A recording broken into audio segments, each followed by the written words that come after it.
Hala ka. Naku! Naku ka! Hala ka!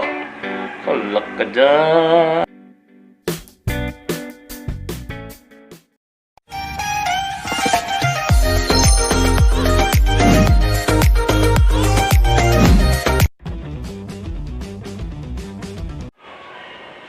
Yo mga Adjo, no? So, isa namang magandang laban siguro to. Kung maglalaro sila ng maganda, no? So, parehong winner to mga Adjo. Nilaro ko to doon, no? Sa mga half fight natin. So, ito ano naman, yung bakas nung pagkapanalo, no? Andyan, no? Yan. Tapos ito yung ampit natin. So, nilaro ko to doon, nanalo ng 2 beses, isang tabla. Ito naman, panalo ng 1 beses, no? So, hindi na natin babalik pa to doon.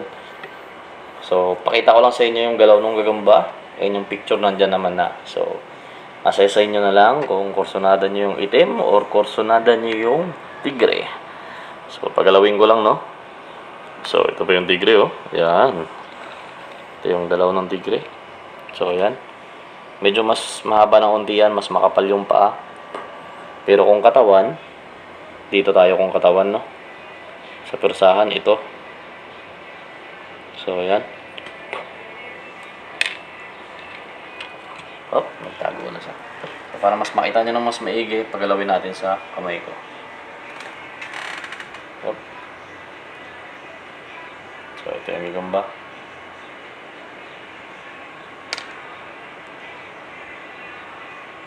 So, okay, goods na goods, no? Goods na goods. So, lagay ko na siya sa stick.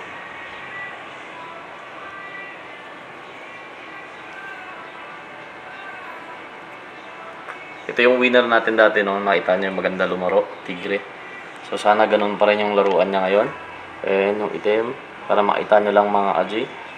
Makursonada nyo, no? So, ito siya. Oh. So, yan. Oh, makita. So, game na natin to. Hindi ko na papatagalin pa, no? So, sana ma-enjoy nyo to. Okay, ito na yung itim. Nandito na sa kabila. Okay, game.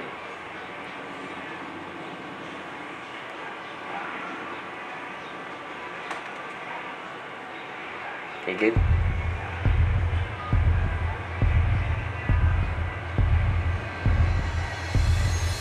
Hala ka. Naku! Naku ka! Hala ka!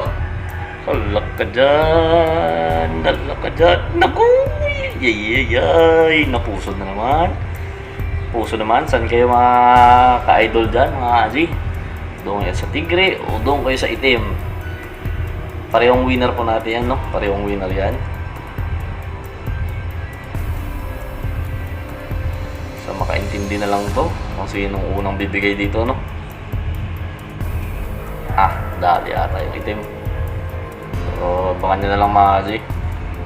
Pero sa view ko, no? Sa view ko, parang tagilid na yung itim. Magilid talaga siya. So, nakagat yung dibdib niya, no? So, tingin ko ito mga Adjo, nakagat yung dibdib ng itim. And nakaangat na yung pangil niya, no? Yung tigre nakabaon pa rin. So, yan, no? Pakita natin. So, may tama sila sa pusod, may tama sa dibdib.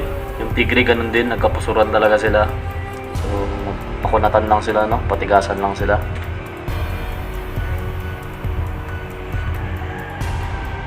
Pero angat na talaga. So, sa sports lang, mga idol dyan, mga Adjo, no? So, wala, natalo na yung itim. Kasi angat na angat yung pangil niya. So, declare kong panalo dito yung tigre. Sports game lang, oh. Kasi hindi na nakaabot yung pangil. Naku, boy pa. Sige nga. Naku, boy pa. Sira. Kasi hindi na siya nakaagat, do. Tapos, pag binilangan yun, hanggang doon na lang siya, no? Ngayon, nakaagat pa siya. Tapos sa ulo. Wala pa rin. Pedipalps na yung naagat niya, no?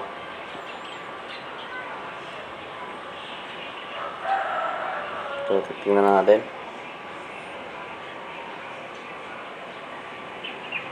Wala na, hindi na talaga nakaagat.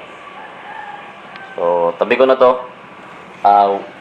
Winner yung tigre, no? Declare natin winner kasi nakaangat na talaga. Baon yung tigre. Angat yung kagat ng itim. Sports lang laro. Hindi na gumagalaw yung gagamba. Sinisip-sip na. So, winner yung tigre. Ayan o. Kita nyo naman. So, winner yung tigre. Tabi na natin. Okay, last game siguro ako. Pero sa next video nyo na makikita, no? So, sana nag-i-enjoy pa rin kayo. And, ako pa din si Gagambino. And maraming salamat. So, 218k na tayo, no? Subscriber.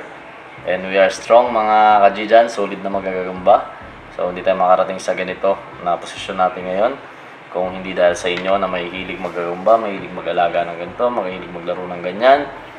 And mga batang 90s, 80s, 70s dyan na nagagagamba hanggang ngayon. So, mabuhay kayo mga idol. So, bigyan ko pa kayo ng mas magandang laban. Isa na lang. So, next video abangan nyo.